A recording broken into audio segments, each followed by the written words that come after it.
Fala galera, Capitão Fran aqui para mais um episódio de Nerd Fiction. E aí, por que Star Wars não está indo tão bem? Fica aí.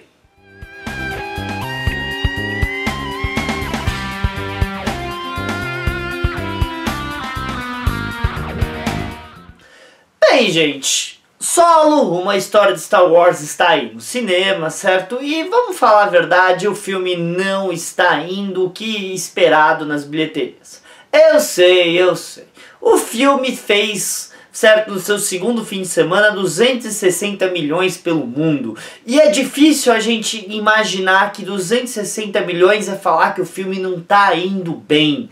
Mas o problema é que os filmes como Star Wars, como os filmes da Marvel, como os filmes da DC, tem orçamentos monstruosos. Um filme que tem um orçamento de 100 milhões, que seria um filme com um orçamento absurdo, fazer 200 milhões, quer dizer que o filme está fazendo dinheiro e se pagou. Fazendo 260 milhões quer dizer que ele é um absurdo, certo? Um filme que tem um orçamento de 50 milhões, de 40 milhões, um filme indie que tem um orçamento de 10 milhões, fazer 100 milhões, quer dizer que é um super sucesso. Agora, não é essa a realidade de um filme como, por exemplo, um Vingadores, um Homem-Formiga, um Black Panther, um Star Wars. Não é essa a realidade, porque esses filmes têm um orçamento absurdamente alto.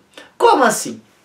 Primeira coisa que você tem que entender, que para um filme fazer dinheiro de verdade, ele tem que dobrar o orçamento dele. Não quer dizer que se ele atingir o mesmo orçamento, ele está automaticamente no vermelho. Mas você tem que entender que parte desse orçamento vai para distribuidora, cinemas e outros, marketing e tanto. Então, para um filme realmente poder falar, pagou, foi um puta sucesso, o filme tem que dobrar o seu orçamento. Isso quer dizer que um filme como, por exemplo, Star Wars, para falar, nossa, foi um sucesso, tem que fazer pelo menos $500 milhão. Isso mesmo, tem que fazer pelo menos 500 mil. Por quê? Por causa que o orçamento de um filme de Star Wars vai de 200 a 300 milhões. Como assim? Olha, oficialmente a Lucasfilmes não soltou, tudo bem, quanto que gastou, certo? Nem com o Último Jedi e nem com o filme do Solo. Mas a gente sabe quanto ela gastou com o Despertar da Força e com o Rogue One, que eles soltaram essas informações. Tudo bem? Então, a gente sabe que foi um pouquinho mais, então a especulação é que o Último Jedi teve um orçamento de 330 a 350 milhões. Ok, ele faturou 1 bilhão e 300 mil, o que é fantástico, é absurdo esse dinheiro. Mas a projeção esperada era para atingir 2 bilhões, que nem foi o Despertar da Força, era esse o esperado. Quer dizer que apesar do filme ter sido massivamente, absurdamente bem sucedido, a Disney esperava atingir pelo menos $500 milhão a mais com esse filme.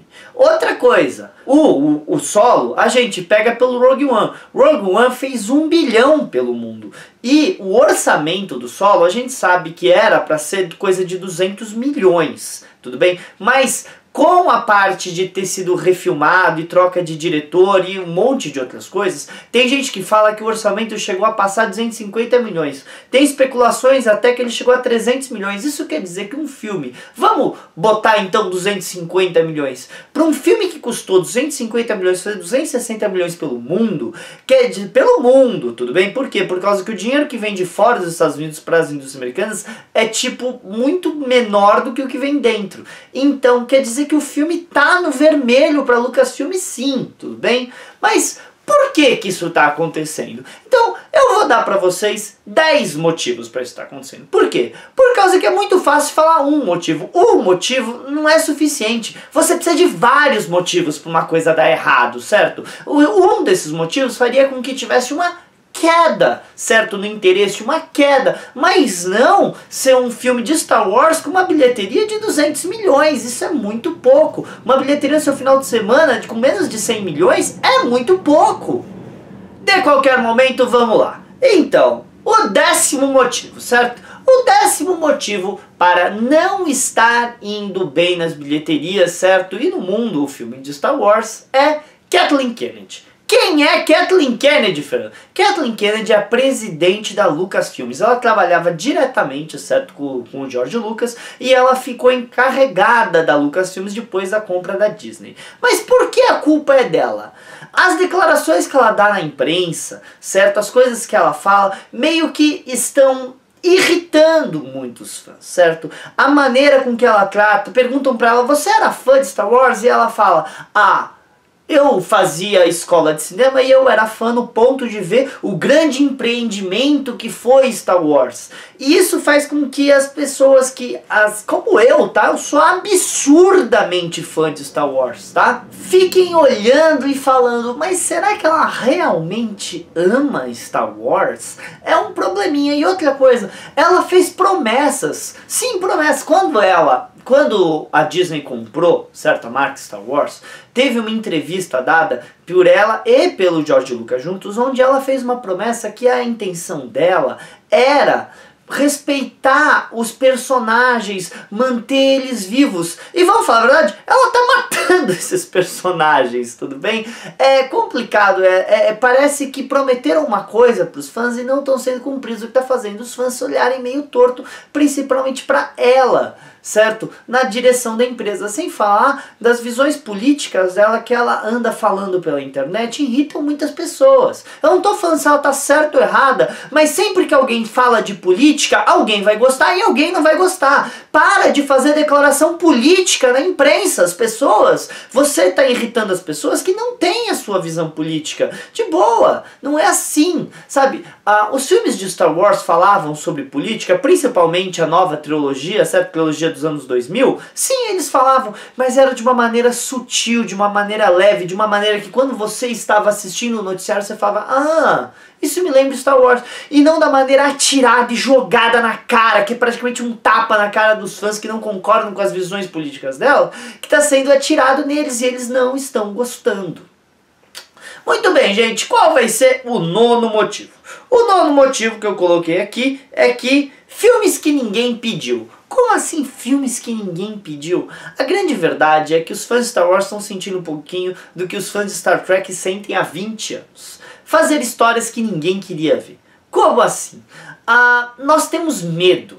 Sim, medo. Quando saiu Star Trek Enterprise, que se passava 100 anos antes da série clássica, o fandom ficou com medo deles desrespeitarem e acabarem com a série clássica. E quando você faz um filme sobre a história de origem do Han Solo, o fã de Star Wars ficou com medo. Medo deles desrespeitarem ou traírem a origem do personagem do Han Solo. Isso é complicado? É. Você pode fazer pro futuro o que você quiser, mas quando você faz um prequel, uma história antes, você tem que primar por ter, certo, uma coerência muito grande. E os fãs viram no episódio 1, 2 e 3 que, apesar de ter sido tentado, uma outra coisa não batia. Como, por exemplo, ter falado que o Yoda treinou o Obi-Wan e depois o Qui-Gon Jinn ter treinado o Obi-Wan e coisas do tipo, fizeram com que as pessoas torcessem um pouquinho o nariz. E aí quando você me fala que vai fazer um filme do Han Solo sem o Harrison Ford, os fãs ficam apreensivos. E é de se esperar que eles ficam apreensivos, e eles não vão. Apesar de eu ter gostado do filme do Han Solo, viu? Eu gostei do filme Solo, uma história de Star Wars.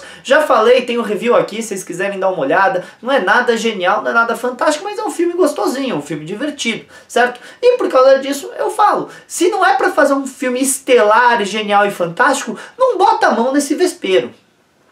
Muito bem, gente. Oitava. O oitavo é mais espaço entre os filmes. Como assim?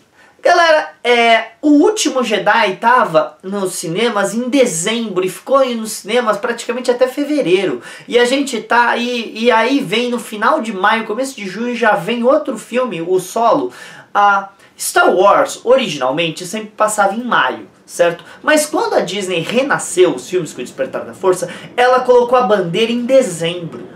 Fernando, então você tá falando que é cansaço fadiga da franquia, cansaço de franquia, é isso? De maneira nenhuma eu tô falando desta besteira absurda chamado cansaço de franquia. Não tem cansaço de franquia. Se o filme do Solo tivesse sido genial, ele teria destruindo. Mas ele não foi genial. Agora, se ele tivesse sido feito em dezembro, sem a competição dos Vingadores e sem a competição do Deadpool, ele estaria indo muito melhor, porque porque hoje em dia, na era moderna, dezembro virou o mês de Star Wars. E você tirou de dezembro para colocar em maio, você devia ter mantido em dezembro, dar um espaço de um ano entre os filmes para você criar a expectativa dos fãs de um ano. A trilogia original, os filmes saíram cada 3 anos. O episódio 1, 2 e 3 também, 3 anos em cada um, era 3 anos especulando e criando. Não teve isso, a gente nem terminou de falar sobre O Último Jedi e já tinha o filme do Solo. 7. O boicote. Gente, fãs estão fazendo boicote, tudo bem? Muita gente mesmo, certo? Que não tá gostando da direção que a Lucasfilm está tomando, que Star Wars está tomando, veio pro YouTube pedir boicote ao filme, falando pros fãs não irem ver, porque, e olha, eu não sou a favor do boicote, mas o que eles falam faz sentido. O único jeito da Disney e da Lucasfilm entender que não é essa direção que eles querem pra franquia é acertar onde dói, no bolso, e não deixar o filme muito bem. Apesar desse... E ó, gente, eu não tô falando que é pra fazer isso, eu tô falando que isso faz sentido. Mas a questão é que os fãs estão vendo isso como a única maneira de lutar contra a Lucasfilmes. Então você vê aí boicote, por exemplo, nos brinquedos que estão encalhados, você vê boicote no cinema, você vê o pessoal pedindo para os fãs não irem ver o filme.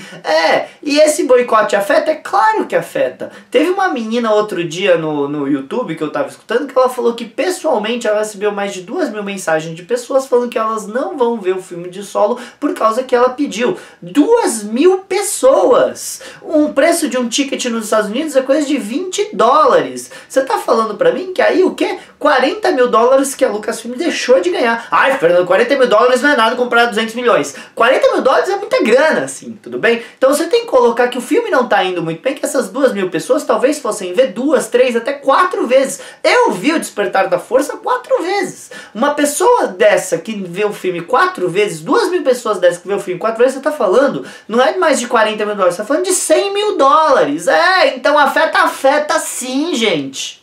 O 6º motivo, o mimimi com os episódios anteriores. Como assim? Quando saiu o Despertar da Força e mais tarde saiu Rogue One, muita gente amou, incluindo eu, achou o filme fantástico, maravilhoso, só que teve muito mimimi. Como assim mimimi? Eles mataram o Harrison Ford, a cara de tal do Tarkin, o episódio 7 é o episódio 4 de novo, recontado com a Rey em vez com o Lucas. Olha, apesar de tudo isso ser um pouquinho verdade, ficar fazendo mimimi, às vezes atrapalha. Por quê? Eu não quero mais ver o Tarkin com cara digital, ele parecia um desenho animado. Parecia não, ele tava fantástico, tá? Ok, talvez que os anos envelheça mal esse CGI, mas hoje, olhando e falando, você fala, meu Deus, eu não acredito que esse cara que morreu nos anos 70 tá no filme. E eu queria ver o Tarkin, eu queria ver os pilotos, eu achei legal ver a Leia. Fernando, você tá errado, aquilo foi uma atrocidade. Olha, eu tenho direito à minha opinião, e eu acho que você tá fazendo uma história que se passa na Estrela da Morte antes do episódio original. Como é que você não vai colocar o comandante da Estrela da Morte lá? Talvez podia ter colocado menos, talvez menos ênfase, talvez ter sido tratado um pouquinho mais pra lá. Ok, concordo com tudo isso, mas não quer dizer que ver ele, os fãs não bateu mais forte? Bateu mais forte sim, do mesmo jeito que quando a Leia aparece no final, bateu mais forte. Entende o que eu quero dizer?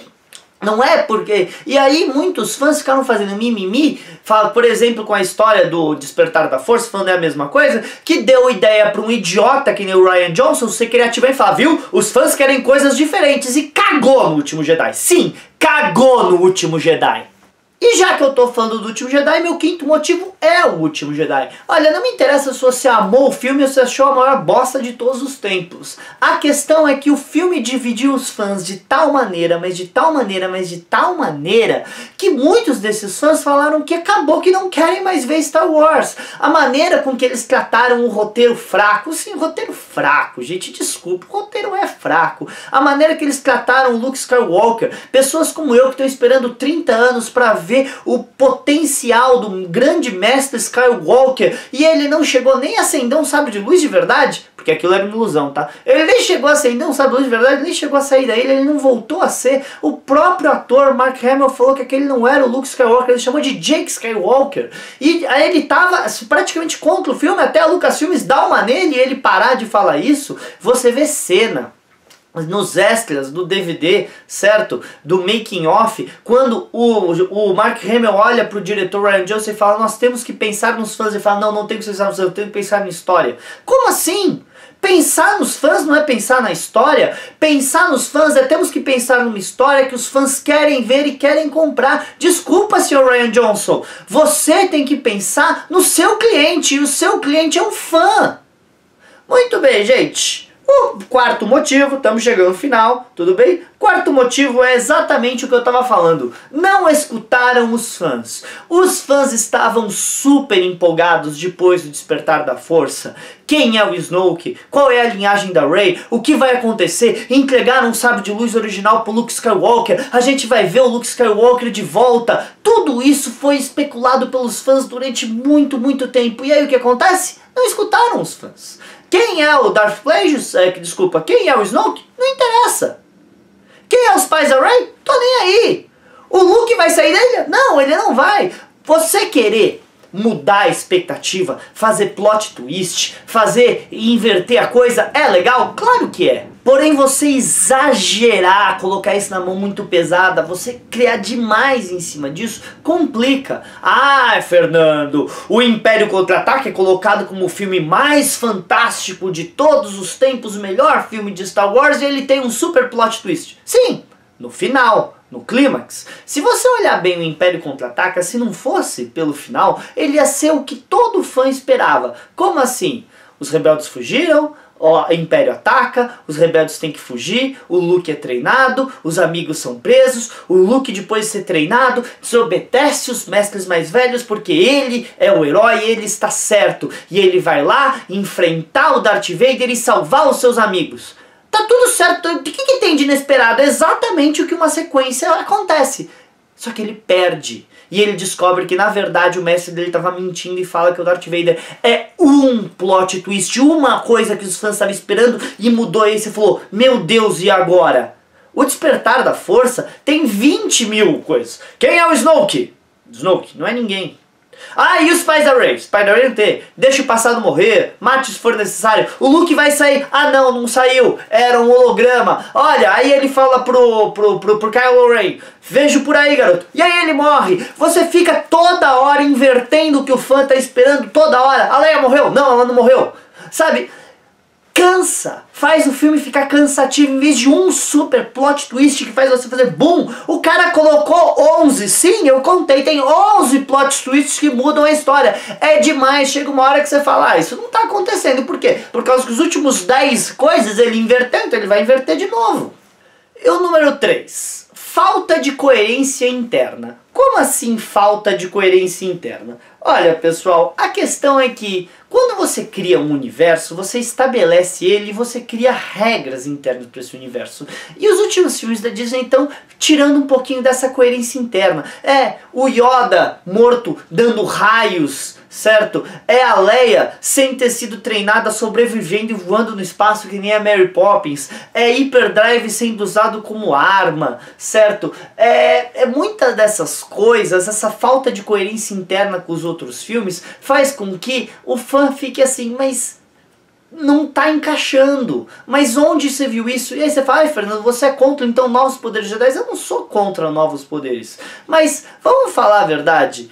Tanto o Yoda quanto o Obi-Wan falaram várias vezes que eles não podem interferir. Então como é que o Yoda solta um raio e interfere no mundo real? Você tá quebrando a coerência interna. Um dos maiores, absurdos problemas com o episódio 1, 2 e 3 é a ideia dos midi-chlorians, que faltava coerência com as explicações que o Yoda dá pro Luke no Império Contra-Ataca sobre o que é a força. E de repente você me enfia midi-chlorians. Essa falta de coerência interna meio que dá uma assim no fã e fala, mas não é assim que funciona, não era assim que aconteceu. E dá um problema sério de coerência pro universo. Muito bem, gente. Só falta 2, tudo bem? Então vamos lá. Segundo motivo. Falta de direção. Como assim? Quando o George Lucas fez o episódio, a trilogia original, ele tinha uma ideia de uma história na cabeça dele. E ele seguia essa ideia. É verdade que o Retorno de Jedi desviou muito da história que ele tinha, mas não quer dizer que vários elementos não foram aproveitados. Existia uma ideia ali, existia um caminho criado pelo George Lucas, tá? O que não se... Aí vai... No episódio 1, 2 e 3, apesar de eu também concordar que a execução não é tão boa, existia uma história delineada para os 3 episódios. Isso fazia com que fosse interessante. Outra coisa, o George Lucas falou, a saga é a história dos Skywalkers. E aí quando vocês trouxeram de volta, certo, Star Wars pela Disney, quando a Disney trouxe Star Wars de volta, ela prometeu que ia trazer de volta os atores originais. E faz o quê? Tá matando eles. E... falta coerência na história, porque o Rian Johnson falou que ele tinha carta branca para fazer o que ele quisesse. Você não planejou a trilogia? Você não colocou, olha, isso é o que tem que acontecer e isso é o final. Isso é o começo, isso é o meio, isso é o fim. Agora vai, diretor, e cria em cima. Você precisa dessa coerência. O filme Despertar da Força termina com o clímax da Rey dando o sabre de luz pro Luke. E o primeiro momento, o segundo momento, vai, porque o começo é o Paul. E o primeiro momento que a gente vê eles de novo, eles estão jogando aquele clímax fora. Quando eles falam, os pais da Rey é importante, de repente eles não são mais importantes. Você vê que o Kylo Ren falando um culto ao vô dele, ao Darth Vader, querendo fazer ele crescer, falando que vai reconstruir o que o Darth Vader fez, e de repente a gente não vê mais isso. A gente vê ele quebrando o capacete, falando que aquilo é o quê? Um cosplay de Darth Vader, ele quebrando, deixando aquilo pra trás por causa que levou uma bronca do professor. Outra coisa, eles prometeram pra gente no filme que o Snoke ia treinar o Kylo Ren. Cadê esse treinamento? Ele fala, gente, procura a cena, ele fala, está na hora de eu terminar o treinamento do Kylo Ren. Cadê se terminou o treinamento? Ninguém terminou o treinamento coisíssima nenhuma. Tem que ter coerência entre um filme e outro. Você não pode simplesmente jogar a coerência em troca de fazer plot twist e piada mal feita. E finalmente o principal motivo que Star Wars não está indo muito bem, que liga com tudo isso que eu falei, a atitude da Lucasfilm para com os fãs. Depois do último Jedi, quando os fãs começaram a expressar sua opinião, é a era de hoje, qualquer idiota como eu, com uma câmera, consegue botar no YouTube a expressão, certo? As suas opiniões pro mundo. Quando eles começaram a colocar as opiniões que não gostaram, a Lucasfilm começou a atacar esses fãs, falando que eles eram um bando de racistas que se sentiam ameaçados por uma mulher forte. Olha, gente, não é assim que você trata o fã. Para começar, eu, por exemplo, me senti ofendido com isso, porque eu defendo mulheres fortes no cinema há muitos anos. Eu tenho uma estatuinha da Mulher Maravilha atrás de mim, Deus do céu. Eu acho a Leia um super personagem, adorava a Padmé Amidala. E não é só isso, Tenente Ripley, Sarah Connor, Barbarella, sabe? São todas personagens fantásticas que eu adoro. Então você chegar pra mim e falar, você não gostou do último Jedi porque você é ameaçado por uma mulher, isso deixa raiva nos fãs, porque eu adorei o Despertar da Força, eu tava totalmente a bordo com a Rey. Eu falei, super legal, agora a gente vai ter a Rey, seguiu a tocha dos Jedi. Ela não foi treinada! Ela não foi treinada! O Luke passou 2 filmes treinando e quando foi enfrentar o Darth Vader ele perdeu, certo? O Anakin Skywalker passou 2, 3 filmes treinando e quando ele foi enfrentar o Count Dooku ele perdeu. A Rey não foi treinada, quando foi enfrentar o Kylo Ren ela ganhou da primeira vez e ganhou da segunda vez. Pô, cadê o arco? Me falar que eu não gosto do filme por causa que eu sou ameaçado por uma mulher, uma personagem feminina forte? Você tá de brincadeira comigo? Ela precisa ser trabalhada, ela era um personagem que tinha um potencial infinito e vocês jogaram fora o potencial dela. Poxa vida, você não dá pra ver? Eu não tô nem aí se o protagonista, a cor da pele, a raça, o credo, eu só quero um personagem bom que faz sentido, coeso dentro do universo. E aí o que acontece? A Lucasfilm vai lá e fala, você não gostou do filme porque você se sente ameaçado, você não gostou do filme porque você é um fã velho e tal. Você desrespeitou seus fãs, você chegou na cara do seu público que paga, que compra coisa e falou, você não é fã de Star Wars. E o que eles fizeram? Eles não foram ver seu filme, eles não comprar seu brinquedo, você não briga com o seu cliente. Você quer ajudar seu cliente a gostar do seu produto, você quer vender pra ele e não mandar ele pra pastar. Pelo amor de Deus, o Ryan Johnson postou foto escrito: sua teoria do Snoke é um lixo. Cara, nós ficamos 2 anos discutindo teoria do Snoke e você me posta uma foto falando sua teoria do Snoke é um lixo. Por mais que fosse uma piada, as pessoas se ofendem. Para de maltratar seu fã e escuta o seu fã. Bem, gente, é isso. Tudo bem? Espero que tenham gostado. Qualquer coisa, fiquem à vontade para discutir cada um dos 10 pontos aqui nos comentários. Fiquem à vontade para discordar de mim. Eu não sou o dono da verdade, eu não tenho todas as respostas. Muito pelo contrário, eu sou uma pessoa com opinião que tô aqui dando ela para você. Fique, e ó, eu gosto de escutar os pontos de vista. Eu não sou um idiota como, por exemplo, a Lucas Filmes, quando alguém fala que o filme é ruim, vai lá e fala e fica falando mal do fã. Não, se você não concorda comigo, ou se você tem um outro ponto de vista, ou um motivo diferente, ou simplesmente acha que tudo que eles estão fazendo é lindo e maravilhoso, comenta comigo, fala, vamos discutir, vamos criar um diálogo, mas um diálogo sempre de respeito um com o outro, vamos respeitar a atitude de cada um, a opinião de cada um. É isso aí, galera, falou!